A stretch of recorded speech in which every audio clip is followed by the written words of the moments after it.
Just talking about shows in the Game of Thrones universe today, the final trailer for a new series just dropped, A Knight of the Seven Kingdoms, based on The Tales of Dunk and Egg novellas by George R.R. Martin. Now, Dunk is Sir Duncan the Tall, and Egg is King Aegon V Targaryen.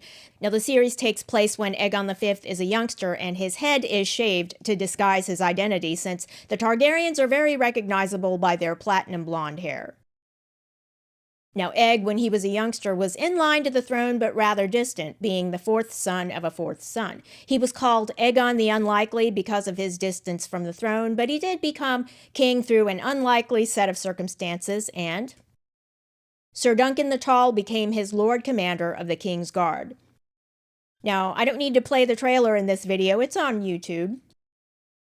I just wanted to talk about the series, which is scheduled to drop on January 18th. Just 6 episodes in Season 1. Season 2 was already green-lighted for 2027. Now, the series consists of half-hour episodes, according to reports, and based on the trailer, seems to be a comedy.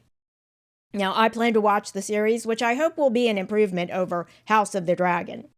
Now, Season 3 is scheduled to drop next year as well, during the summer, probably. Now, House of the Dragon has some great set pieces, though.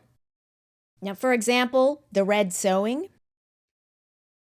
Now, what a great scene in which the dragon seeds, who are bastard Targaryens recruited to try to claim riderless dragons and fight for Queen Rhaenyra. Now, in the red sewing, they try their luck with Vermithor,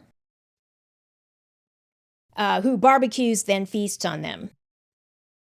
Now, Hugh Hammer ends up claiming Vermithor, and it's a magnificent scene. Now, also with Rhaenyra, she oversees the red sewing. She's willing to sacrifice all the dragon seeds to find her Hugh Hammer, whom Vermithor will allow to ride it into battle. Now, House of the Dragon has charismatic actors. Let me just start with Amanda Collin, who plays Lady Jane Arryn, ruler of the Eyrie. Now, Amanda Collin is a fan favorite from Ridley Scott's groundbreaking TV series, Raised by Wolves, which ran for 2 seasons. Now, she makes such a strong impression in House of the Dragon, though she's not given much to do. And this is what I mean about my disappointment with the show, the missed opportunities. I wanted to see more of Amanda Collin. Now, I commend House of the Dragon, though, for what they've done with the character of Rhaenyra, played by Millie Alcock as a youngster and Emma Darcy as a grown-up. Rhaenyra is the main character in the series and the most compelling, in my view, because the character grows through adversity. And, just a clue to the writers, the character of Alicent is supposed to be Rhaenyra's equal, but she's not compelling in my view because she spends much of her screen time winning, even though she doesn't even ride into battle on a dragon like Rhaenyra.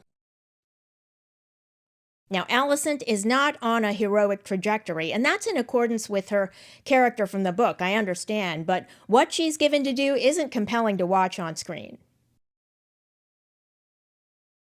Now, Season 2 is a vast improvement over Season 1. Season 2 finally puts some of the main characters to the test.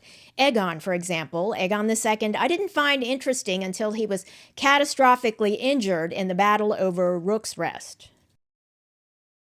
And Rhaenyra's son, Jace, also came alive as a character in Season 2 when one of the dragon seeds suggests he must be a bastard as well because of his dark hair. Now, as we know, there's a lot of magic in the Game of Thrones universe. The Targaryens themselves are magical and majestic, just like their dragons. Now, what I don't find majestic are the weirwood trees and any magic that doesn't come from old Valyria. Now, in Season 2, when Daemon Targaryen had the vision of Daenerys, 200 years into the future, I guess he had the vision because Alice Rivers was working her witchcraft, but her character is whimsical and oddball on the show. In my view, she should have been portrayed more like Melisandre from Game of Thrones, who had no funny moments. Now, she was just a threat every time she was on screen. Now, here's the ring of fire she raised in the Battle of Winterfell. Now, the magic on House of the Dragon might be more convincing if it were powerful and threatening like that, rather than whimsical and oddball. Now, with all of that being said, my feeling about House of the Dragon is that the actors are up to the challenge, and The set design is tremendous. I enjoy how the dragons are portrayed as well.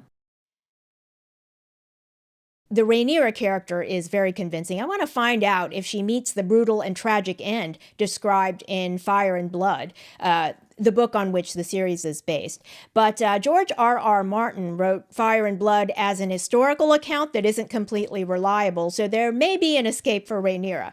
Now, this show isn't on the level of Game of Thrones, but Season 2 was a step in the right direction, and I'll be tuning in to Season 3 next year. Thanks for watching, and if you enjoyed this video, leave a like and don't forget to subscribe.